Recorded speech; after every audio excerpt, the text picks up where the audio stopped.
Good morning, guys, and welcome to the podcast.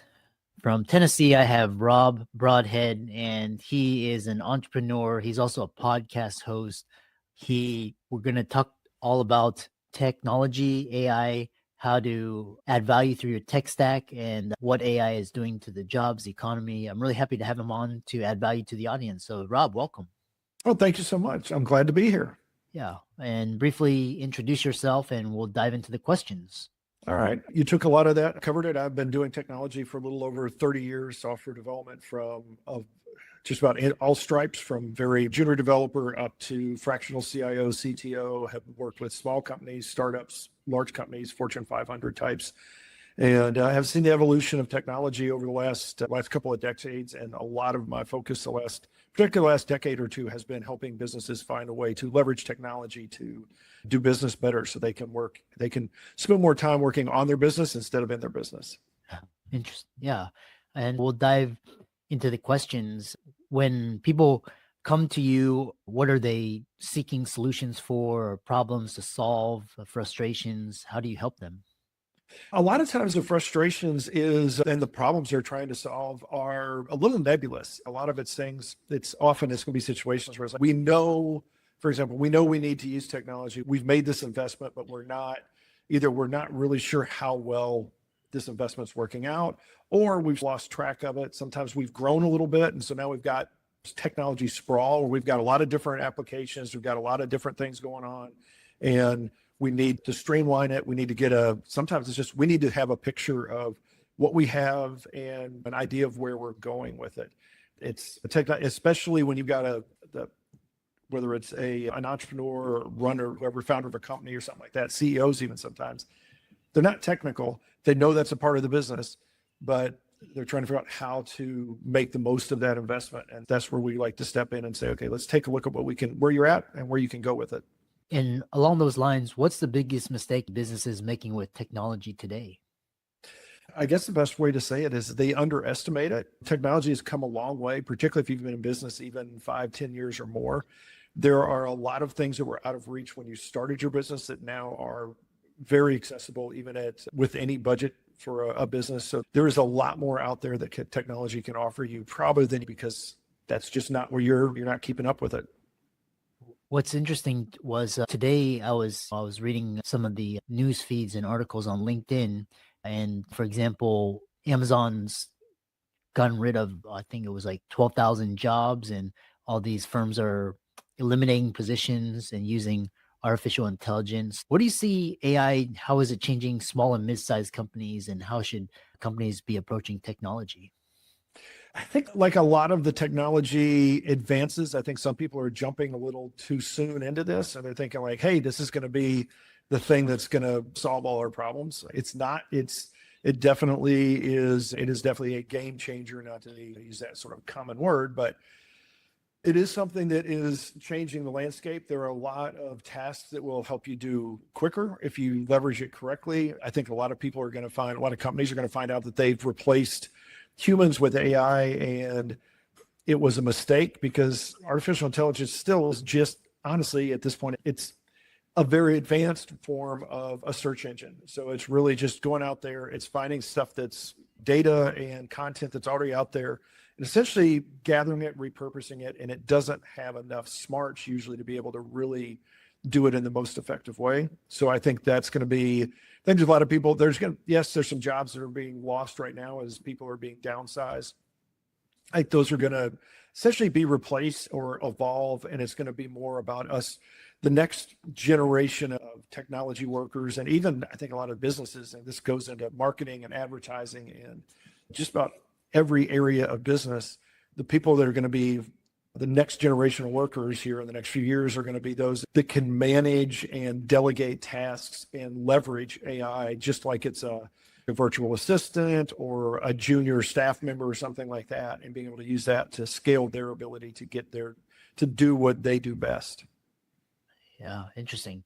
Moving along, talking about technology, you talk about this idea from chaos to clarity and turning your tech stack into a strategic asset. How do you do that? This goes back to, again, a lot of times we grow. It's like I I think of a lot of times like you have a junk drawer or maybe a storage room that stuff just like slowly grows and grows and things get lost in there.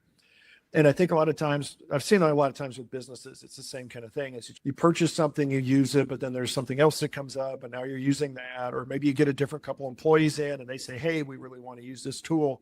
And the next thing you know, you've got a bunch of stuff going on. You've got licenses you're paying for. You've got integrations now that you have to do because you have to have your accounting system has to talk to your sales system, has to talk to your fulfillment system, has to talk to your order entry system. Those things all cost time and mental anguish sometimes, even as you're trying to get everything to talk and work together. And you're also not making the most out of it. Because of that, now you're adding on to the cost. And so what we do is we help you figure out how to sometimes, whether it's through simplification and actually reducing some of those tools, integrations and automation. So now that the manual side of that works better, it reduces errors. Or sometimes it's innovation. Sometimes we'll take a look at a company and where they're at and say, you've got all these tools. You really need to build something that is, you're in a situation where it's going to be best for you to build your own custom solution and then eliminate those costs and now have something that really works for you. Moving forward, what's your framework for turning technology from a cost center into a growth driver? It really is. It goes back to the most simplest thing is that if you're not paying attention to what you've purchased, if you're not using it to the best, to what its feature set is, then it's essentially costing you. It's money that you're throwing out. It's essentially a bad investment because you're spending more than you need to, or you are limiting your investment and now you're spending higher dollars. Some of the simplest things would be things like automating data entry, some of those things that can be done. Well, you could hire a person or many people to do it, and then you have to deal with potential errors, human error, and things like that. Or you can automate it. And now instead of spending all the money that you do for these people per hour and all that, you can shrink that down to a cost that now is fixed and easier to deal with. And it's not just about eliminating jobs. A lot more often, it's eliminating the time that you waste. So for example, if you may have a report that you run every day that takes 2 hours to run, and that's time spent that you're locking up your machine. You can't do other stuff. Now, if we can reduce that, you can get the report. A lot of times, because now it's done faster, there's more things that are applicable. So maybe initially you had 5 fields on the report that you use. You needed a couple others, but you're like, it just takes too long. Now we can add those others in. You still get it faster. So now you're getting it faster. You're getting more information. So now you're better focused on your business and how to grow your business, how to support your customers, as opposed to being drawn away from that. And so you're going to see better returns, better quality, less headaches, and the list goes on. And that definitely is going to help your bottom line, both directly on things like licensing fees and stuff like that we can help you work through and reduce those costs, but also in being able to the sunk cost or investing those hours somewhere else for your company. The other question I have for you is when you talk about teams, because a lot of these are built and based upon teams, how can small teams compete with big tech using smart system? A lot of times this is where you scale your team members. You can use automation, particularly automation, and a lot of the tools that are out there today can help your team work faster, better. And the things like Microsoft Teams or Slack or all of these different chat and communication tools that are out there now allows you as a team to very quickly, particularly now as so many of them are remote or hybrid, you don't have people that you used to have where like the whole team is sitting in a room and then they can talk to each other all the time. You have to use these tools, but they do allow you, including all the different video conferencing tools and things like that you can have essentially that same feel. You can bring it up, you can schedule it, you can bring it up almost instantly and improve the communication. And then of course you can always do now with AI and things like that, you can use summaries and scrapers and things like that to take data that maybe it would have taken a lot more time for somebody to go through and figure out what matters to them. Now they can get a summary that says, okay, here's the points out of this meeting that you needed. So you don't have to attend it as much, or you don't have to read through or review the entire text. You can instead say, oh, that's right, these are things I need, and we can move on. A lot of the listeners are business owners and a lot of doctor, lawyer, dentist, and they run solo practices, private practice. How do you know when a company needs a technology tune-up or assessment? I think every company needs to do one every 1 to 2 years. It's just honestly 2 is sort of outside, about every year. It's just like you do a financial audit or assessment usually every year. You'll do regular like insurance coverages. There's things that you do, particularly with the business, that they're the regular checkup thing. And that includes, if you're a doctor or a dentist, it's the same reason that you recommend to your patients is you should come in for a teeth cleaning every 6 months or every year, and you should get x-rays regularly. If you're a doctor, you should check in regularly to just get your baseline and make sure that things are going well, to make sure that you may feel okay, but there's not something that's going wrong, that you've got some sickness that's starting to come up. Business is the same way, because while you may still be doing the same thing you've done all along, the world around you, the technology is changing. So there are things that maybe were very efficient for you or required of you 5, 10, 20 years ago that now are much easier to do, much more accessible, or will help you with some of the things that you've done. For example, small clinics and sites like that, there's a lot that we've worked with. One we just recently worked with and redid their systems. And they had a very antiquated system of doing the entire appointments and tracking patient information and filing claims. And we were able to improve dramatically the amount of time it takes for them to do their intake, to reduce paperwork throughout the system, and still do all the integrations that are needed, even including the legacy paper types of systems that are still out there, where you still have to, paper claims are still out there. But we're also able to leverage electronic claims and be able to file those things and filter those things in the ways that are most efficient to get them taken care of. It allows your staff to actually now focus on dealing with patients and dealing with that, as opposed to all of the time spent doing data entry for the billing systems. Mm-hmm. And once a company finally understands and realizes that it needs a tune-up or assessment, where should they start when modernizing their legacy systems? It really comes back to, again, this is one where we want to look at what you're doing today. And it's, what are the processes? How do they need to be done? And a lot of times it's examining those, because there are processes that we have, especially specialist type areas, where we're like, hey, this is what we do. This is our process. This is how we've always done it. And when you start getting to the point where you say, this is how I've always done it, take a look at it again. Does it really need to be done that way? Is it maybe costing you some time? So the first place to look is for the low hanging fruit. A lot of times is what takes you the longest and what causes you the most grief or pain, because those are the things that are going to have the biggest return on investment if we can address those. The other thing is, what is one low cost or no code improvement that can make a difference in company? I think the one that right now jumps out that is most accessible to just about anybody is dealing with email. Email comes in and out all the time.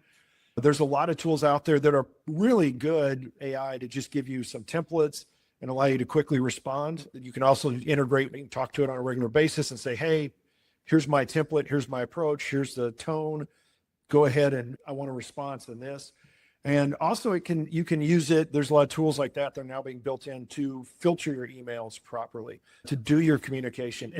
Everybody does it, and it really doesn't take much. It really is like dipping a toe in. I don't think it takes very much at all to use some of these tools, even like Grammarly and some of those that are out there, to just get used to working with these AI tools. Because then as you get more comfortable with it, you understand what it does and what it doesn't do, then you're going to be able to step into the next really like low end thing, is automating some of your processes, is looking at things you do on a regular basis. And again, there's a lot of tools out there that will help you automate those things, even some of the more technical things, billing, invoicing, some of those kinds of things. Interesting. Yeah, I know all of us could do better with less email and a lot of spam. And the other question is, once you have small teams and you've got turning your tech stack into assets and transitioning into growth driver, how do you measure the success after a tech project? I have a couple ways to measure it. There's usually going to be some hard measurements of things like, what were your costs going into it versus what are your costs coming out of it. Now, sometimes those costs are increasing because now we're transitioning costs from somewhere else into the technology solution. The other thing is going to go, which goes to the original sort of questions, is looking at where were you spending your time? How was when you're looking at your weekly schedule, what was spent doing these tasks? And then looking at where those times have been reduced. because those often, time and money tend to be really good metrics. Those are nice KPIs because you can know that I spent 10 hours a week in the past and now I'm spending 8 hours a week. And so you can see very nice metrics. And when we come in for technology assessments, that's part of what you're going to get is you're going to have an idea of what am I doing right now? It's going to be part of that to say, here's where we're at, here's the roadmap, and then here's what the proposed new environment's going to look like once you implement those improvements. Excellent. And yeah, so a really fascinating topic of conversation. How can people connect with you, find you? And I know you are actually a podcast host of the Developerpreneur, becoming a better developer and entrepreneur. And how can people reach out to you? There's a couple ways. Probably the best way is you can reach me. My email is rob@rb-sns.com, rb-sns.com. rb-sns.com is our website. We've got a bunch of information out there, plus information around tech assessments and even a sort of self-service tool that's out there that you can work with. And like I said, I'm very accessible.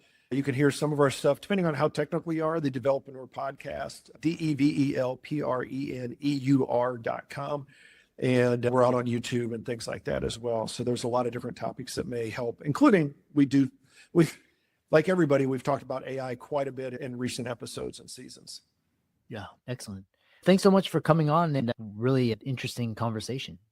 Oh, thanks a lot. Thanks for having me. I enjoyed it.